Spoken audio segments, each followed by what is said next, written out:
Okay, so I'm finishing up attaching the quilt binding onto the back of the quilt, and I'm doing a glue-based method. And so this is the glue that I'm using. It's Elmer's. And let's see. It just says that it dries clear. This is the Craft Bond, and I just picked this up from Joann's. So I go ahead and I attach my binding to the front of the quilt first. And then what I like to do is grab my iron and I turn the quilt over this way. And you can see already there's a crease right here because I've already ironed it. I just wanted to explain how I do that. So I take the iron and I just quickly press the binding so it lays flat on the quilt like that, you can see. And then when I flip it over, I'm going to go ahead and run the iron along it again to create a crease. And so this is going to be, it's just easier to go ahead and iron it first. That helps it lay down flatter. And then I'm going to go ahead and go put my glue right along here. And then I fold it over and then I use my iron to press it, to kind of heat set it. So I'll show you how to do that. And then I have one more corner to do. So I'll explain the corner.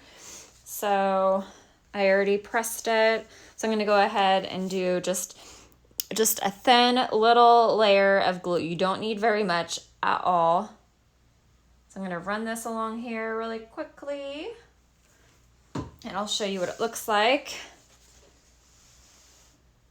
So see, it's just a little bit of glue.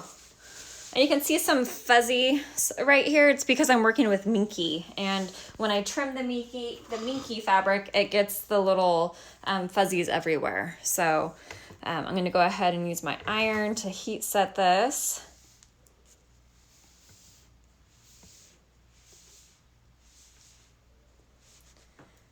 Okay, so that holds it in place really well, as you can see, and it looks really good on the front. So now I am working with my corner. So with the corner, you can see on the front that this is the way that the crease is going. So on the back side, you want it to be opposite. So I don't want to push the fabric this way because you can see they'd be going the same way and it just creates some added bulk. So you want it to be going opposite on the back. So I'm going to fold it this way. So on the back side,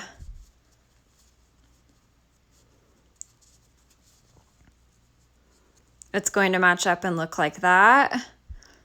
And then the front looks like that. So I'm going to go ahead and line up the binding on the back exactly where I want it, which this is how I want it to look with it matching up right there. And I'm going to go ahead and do a quick press to hold it in place, and then I'm going to add my glue. Okay, so that sets it. Going to add my glue. Again, just a little bit. Okay, so I'm going to heat set that.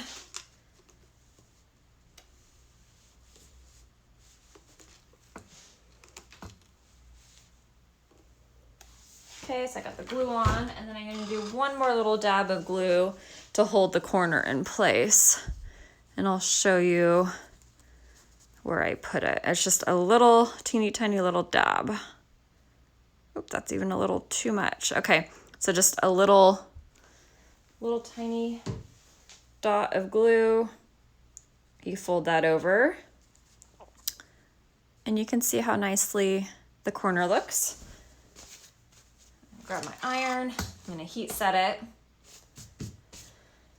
And then now my binding is ready to be attached, but I wanted to share with you really quickly what I like to do to double check that my binding is exactly where I want it, and that when I stitch it, I always stitch in the ditch from the front side so that the stitches on the back side catch the binding. But what I always like to do is I like to go over a couple different spots, and I'll stick a pin just right in the ditch right here to show that when I'm stitching with the sewing machine that I want to make sure I'm catching the back side.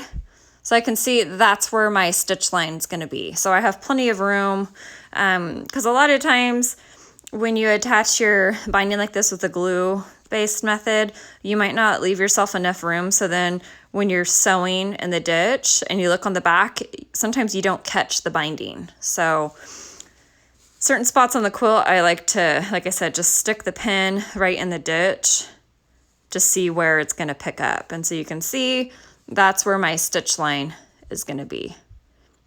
So that's going to look really nicely. And then I like to double check my corners. So if I stick it right there, hopefully I'll catch in the back. So yeah, you can see my needle come through right there, that is where my stitching is going to go, and it's going to catch all that. So that all looks really good. So I'm going to go ahead and take it over to my sewing machine.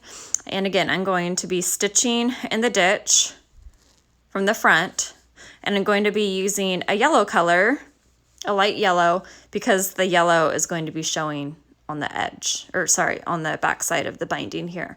So I'm going to go ahead and start doing that.